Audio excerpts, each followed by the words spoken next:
dans les murs de l'ONU, des Nations Unies, afin de parler d'une thématique vitale pour l'avenir de nos populations asphyxiées, pour l'avenir de nos populations écrasées, pour l'avenir de nos populations humiliées depuis des siècles par l'oligarchie française. Mon émotion est des plus grandes de me retrouver aujourd'hui en présence de mes frères, de notre peuple, de Guadeloupe, de Martinique, de Guyane, de Kanaki, de la Polynésie, et aussi de nos camarades de lutte qui sont installés dans d'autres lieux, comme en Corse par exemple. Je n'ai pas de mots pour décrire l'émotion qui est la mienne aujourd'hui. Et je n'ai pas de mots suffisamment importants pour remercier le GIB, le groupe d'initiative de Bakou, de nous permettre de pouvoir avoir cette tribune pour nous exprimer. Vous n'êtes pas sans savoir qu'il y a un peu moins d'une semaine maintenant, j'ai été, avec mon collaborateur, arrêté par les services secrets français sur ordre de la présidence française et en collaboration avec le pion du système néocolonial français qui est le président de mon pays, le Bénin, Patrice Talon. J'ai été arrêté parce que le gouvernement français estime que le combat contre le colonialisme que nous menons est un combat qui met en péril ses intérêts sur le continent africain et dans la diaspora. Parce que la France, ou du moins le gouvernement français, parce que je ne veux pas mélanger l'élite française et le peuple français, l'élite française pense qu'au XXIe siècle, ils peuvent prôner les droits de l'homme à l'extérieur, mais ils ne peuvent pas les appliquer vis-à-vis des populations qui n'ont cessé d'asphyxier depuis des siècles. Parce qu'ils pensent qu'aujourd'hui, ce qu'ils appellent de manière coloniale les territoires d'outre-mer, ou l'Afrique francophone, sont leurs précarés naturels et que ces territoires leur appartiennent. Parce qu'ils pensent que les populations que nous sommes, la population noire que nous sommes, que nous constituons, représentent du bétail et un bien meuble qui leur appartiendra ad vitam aeternam. C'est la raison pour laquelle ils ont décidé de déployer les moyens les plus spectaculaires pour essayer de nous arrêter en pensant qu'ils pouvaient nous mettre à l'ombre pendant de nombreuses années. Malheureusement, dans notre tradition, il y a un adage qui dit « Le colon fait ses plans, Dieu fait les siens, et Dieu est le meilleur des planificateurs. » Nous sommes aujourd'hui libres et nous allons pouvoir parler avec fluidité au gouvernement français et à ces marionnettes qui sont à la tête de nos États, que ce soit en Afrique ou qui sont à la tête de nos territoires, dans les territoires colonisés, appelés de manière coloniale d'outre-mer. Au XXIe siècle, aucun peuple n'a à devoir subir les affres du colonialisme. Chaque peuple a le droit à l'autodétermination. Chaque peuple a le droit de pouvoir jouir de son territoire, de son sol. Il n'est pas normal qu'un pays comme la France, dirigé par cette engeance coloniale, puisse avoir le contrôle de territoires qui sont installés à des centaines de milliers de kilomètres de son espace naturel. C'est du colonialisme. Il faut être capable de le dire.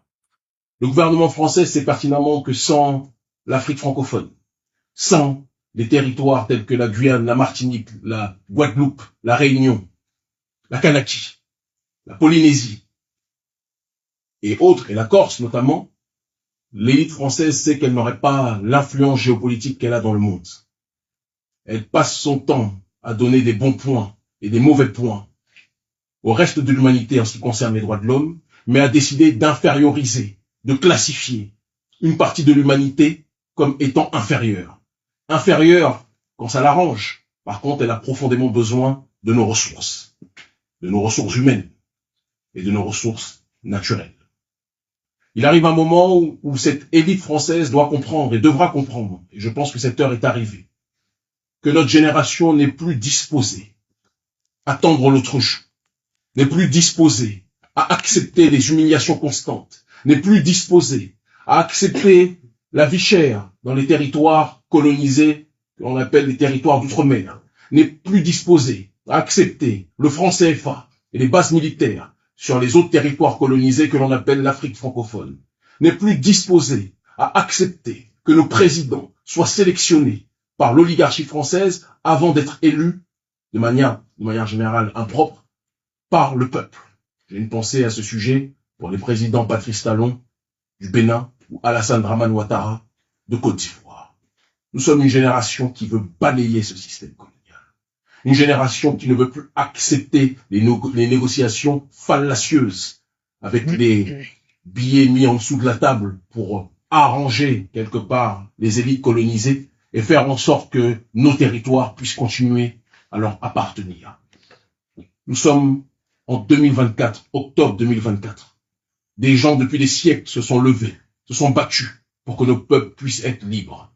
Ces gens qui se sont levés ont toujours été diabolisés, ont toujours été présentés comme des extrémistes, ont toujours été présentés comme des racistes. Parce que dans le système colonial, celui qui se lève et qui se bat, celui ou celle qui se lève et qui se bat pour ses droits, est présenté comme un terroriste.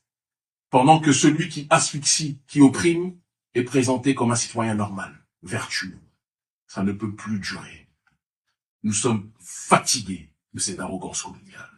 Nous sommes fatigués de cette brutalité coloniale, politique, économique et sociale. Nous sommes fatigués de devoir accepter que ce pays français, qui est pris en otage par une minorité qui n'a même pas, j'ai envie de dire, l'aval de la majorité de sa population, parce que bon nombre de Français ne sont pas en adéquation avec ces valeurs idiotes, ineptes, promues par ce gouvernement dégénéré français. Il est temps aujourd'hui, à travers cette convergence des luttes issues de nos peuples, qu'un nouveau front puisse voir le jour. Un front intense de décolonisation.